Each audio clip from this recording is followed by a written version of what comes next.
I am honestly not sure. I haven't had all of them.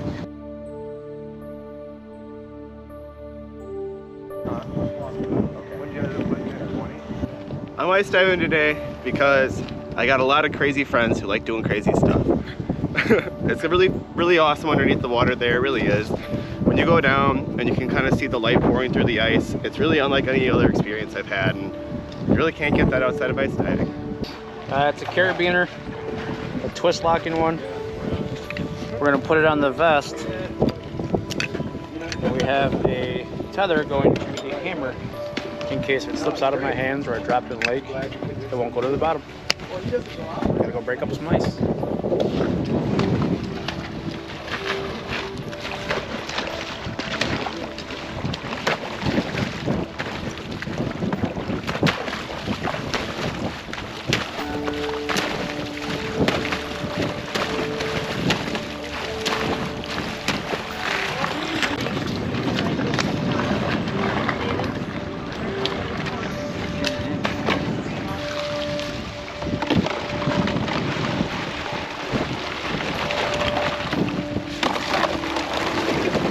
Have you dove yours before? Is yours new too? No, thanks. Okay, and you're happy with it? I'm very happy. Yeah. Welcome to the ice dive. Here is where we show you what Wisconsin is all about. Take a look at the beauty. You see the arrows on the snow? That's so we know how to get back. You see the ice? That's where we're gonna be under. You see that water? Freezing cold. So the loose plan today is we're going to try to get all 3 dives done. How I want to do this is Hunter, you're going to be my safety diver. I'm going to have Andrew with Chuck. You know what? You guys are going to go first. So it's 3 dives. The first dive is just an acclimatization dive. It's just to kind of get used to it. The transition is different. It's not how we traditionally do ice diving because we can't get to a point where we can cut a hole. And the key for ice diving is the overhead confinement. That's what makes it special.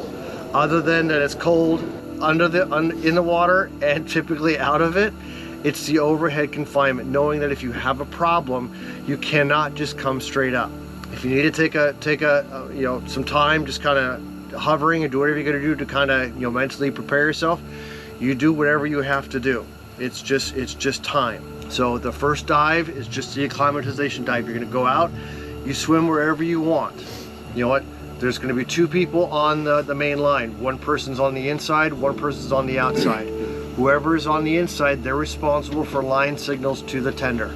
So I want you guys to practice this. You know what? The tenders should be giving you 1 pull every so often. What does 1 pull mean? Okay. It means, are you okay? It requires an answer. So when it comes to that line signal, it is a pull. You want to make sure, and if you want to initiate the okay, because again, it makes me feel warm and fuzzy when I know my tender's paying attention to me. Topside, Brenda's going to coordinate the tending. So each of you needs to tend. The tending is what's important. Understanding what it feels like, how to communicate, keeping track of the diver as best you can, because there's only so much that you're going to be able to see topside. I know the general direction of where the diver is, but beyond that I have no idea what's going on. That's why the communication is so important. You know, I like giving the okay once every 30 seconds to a minute. Just hey, letting you know I'm still here, making sure you're doing okay. The 3 dives we got to do is the acclimatization, then we've got to do the line pull, and then we have to do the alternate air source. When you're the inside person, remember you're responsible for both sides of this. So if I'm getting a 1 tug from the shore, they're asking me if I'm okay. Every so often, give your outside buddy a tug. Hey, because we may not see them. You're going to be about 10 feet away. I don't have no idea what the visibility is. So if you cannot see your buddy, you know they're not very far away, but you'll give them a tug. Are you okay? I'm okay. So the first dive, you're gonna go out, whoever's on the inside, once you're done, if you guys think you can stay out there for 20 or 30 minutes, rock on. You know, I'm gonna tell you right now, most people will make it about 10. You know what? It's gonna be cold, but when we first go in under the ice, because we don't actually have a hole, we still need to do a bubble check. But my guess is we won't be able to do it right at that point because we're probably gonna destroy the visibility because it's so shallow. So just Stay near the top of the ice, scoot your way out into where you can get some visibility. That's where I want you both to stop. Basically face each other. All you're doing is looking each other over. You know, this is your last opportunity that there's a problem. We're gonna catch it before we get too far away. Because again, most problems we can mitigate, but it's time, tick tock, tick tock. So you do your bubble check. And please, when you're doing this to each other, this is gonna look stupid. I want you to go like this. Make it obvious what I'm doing, because I can't tell you that I'm looking. You know, because I know invariably what happens is that we're looking at each other and then we go, okay. It's like, I'm hoping you actually looked. You know, but it makes me feel good to see that, okay, he is looking at my stuff, making sure I don't have any bubbles. When do you want us to do the share air? In the second one? That's on the third one. Third one? Mm-hmm. But we have to do a minimum of 3 dives. Okay. So because we don't have an actual hole, it's the same as the bubble check. We're gonna have to go to where we have some visibility.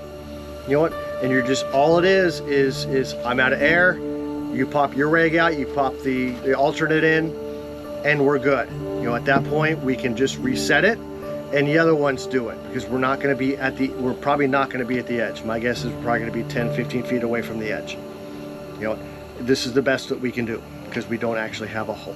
I'm actually glad we're doing this, because for most of the ice diving, it sounds like it's pretty standard with cutting the hole and doing that process. So those of us who would like to continue doing this, as we're gonna see that, right? I'm not disappointed in the fact that we're doing this as a shore dive, because that's something you wouldn't normally see. No. So this is the novelty, right? I mean, versus cutting the hole, because we always cut the hole. The same, except for the process of cutting a hole, right? Which yeah. I would love everybody to experience. Realize that, you know what, even if you're doing it with a large group, you understand what they're going through. Mm-hmm. It is a lot of work. There's no length requirement for these dives. It's however much you can absorb, how much you can take. You know what? But this is a buddy system. If one buddy's getting cold, we're just go ahead and turn it and come on in. The dive was amazing. Too bad it's not deep enough. It wasn't that cold for being in a wetsuit, but it was still a fun dive. Give it an 8 out of 10. It was awesome for the first time. It was more exciting than I expected it to be. I expected it to be exciting, but it was even more exciting than that. So really, really cool. I can't wait till we're in the conditions where we can cut a hole and jump in that way. Definitely want to get a dry suit. It's opened a whole new world diving for me. So yeah, great time.